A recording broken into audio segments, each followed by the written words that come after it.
Back in 2014, we saw BMW push an X6 into a copying machine, set zoom to 80% and voila, the first ever BMW X4.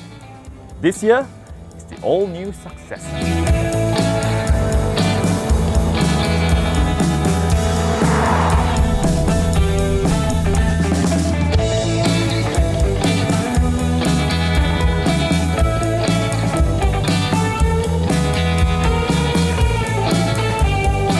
We are now in Spartanburg, United States of America, the birthplace of this all-new second-generation X4 at the biggest BMW plant in the world. Built on the same cluster architecture platform, same as the X3, I think it looks pretty good now. If you compare the front with the predecessor, you can tell that the grills are now larger with active shutter control that closes for better aerodynamics, which in return you get better fuel consumption, and open up when the engine needs a bit of cooling. The headlights now don't extend to the grille, as you can see. Now, before that, this particular model is the xDrive30i with the X-Line trim. So, 19-inch rims comes as standard. Sorry, what? This breather over here? They are actually fakes. Unless it is the M40i performance kit. Now, from the front up to here, it is basically an X3. From the A-pillar onwards, it is all new. And if you put it next to the predecessor of the X4, it is now flatter, sleeker, and it doesn't have that sudden awkward dip at the rear, which I think looks pretty good. Now, the most drastic change for the X4, almost unrecognizable, is the rear. The all-new 3D sculptured tail lights. The number plate has been moved from the tailgate down to the bumper, and it has this hunkered down, lowered look for the rear. And I quite like this kind of spoiler thing over there, which improves aerodynamics. And twin tailpipes, standard across all variants. Unless it is an M40i, you get the M exhaust system.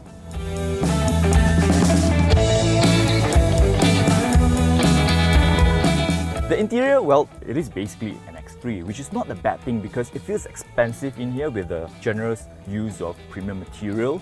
It is still very BMW, driver-focused and well-organized. The sports leather seats in here feels very comfortable, and I like this maroon, red, whatever they call it, color combination, which is nice. Now the sunroof helps make the cabin feels airy and spacious. Steering wheel feels chunky enough, which I like. This optional 12-inch digital display looks really good as well. Towards the center, the head unit is a 10.25-inch really sharp display which you can control using your voice. Do it like Harry Potter, gesture control, touchscreen of course, and the iDrive controller as well. Now moving downwards, this is very BMW, very recognizable, very easy to use. In here, wireless charging for your smartphone, which is a good thing, I like that. Cubby holders, everything else feels very familiar. BMW also added this, knee pads for the driver and the passenger, which is a nice touch because it feels comfortable here, especially when you are doing a sporty drive. Now, back here, I'm 175 cm tall. Sloping roofline, does it affect me? Well, not really, but if you are taller than 6 feet, then probably. Plenty of leg room. In the center here, you get climate control, which is nice. Armrest with fancy cup holders. It feels pretty good back here, but if I were to really want to complain, it will be the seat. It feels a bit flat. It's as if I'm sitting on a couch, and if your driver got carried away with his driving, then you might be slipping and sliding about. Now, boot space. If you compare it with the outgoing X4, it has a larger boot now at 530 litres, and if you were to fold the seats down just like this, you get 1,430 litres with a flat bed. Plenty of space for whatever you want to do back here.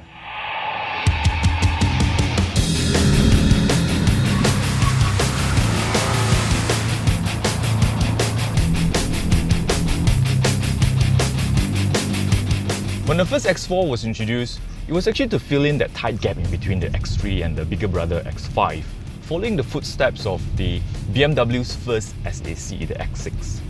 With over 200,000 units sold since then, so it's actually only one X4 in every 3 X3 sold worldwide. So it is actually a pretty niche product.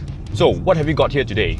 This is the xDrive30i, sitting in between the xDrive20i and the M40i in the petrol X4 lineup. 2-litre 4-cylinder turbocharged engine paired to a 8-speed automatic gearbox. It produces 252 horsepower and 350 Nm of torque. 0 to 100 in 6.3 seconds. Top speed 240 km per hour.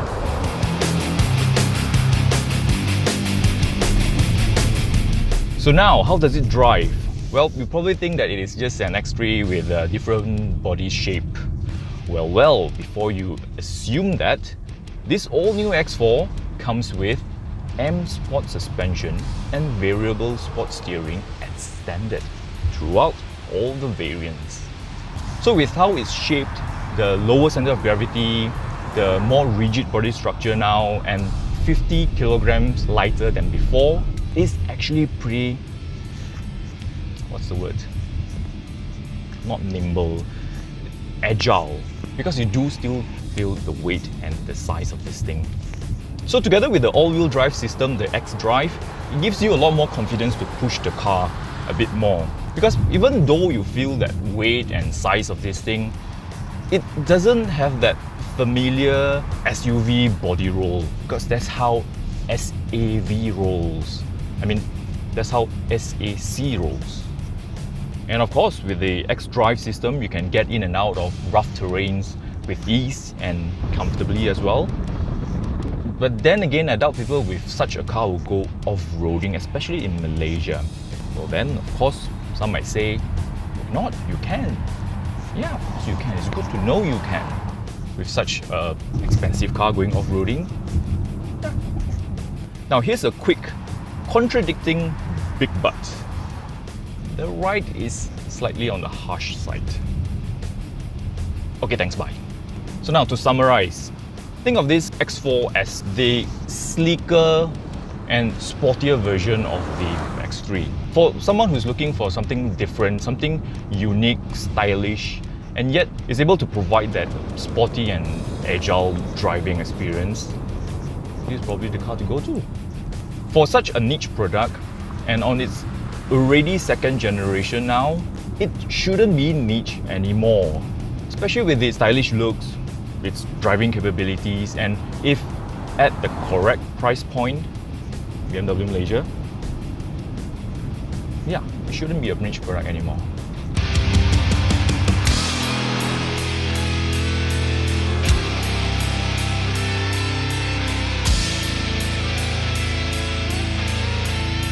But wait, isn't the whole reason of you wanting such a car is so that you can be different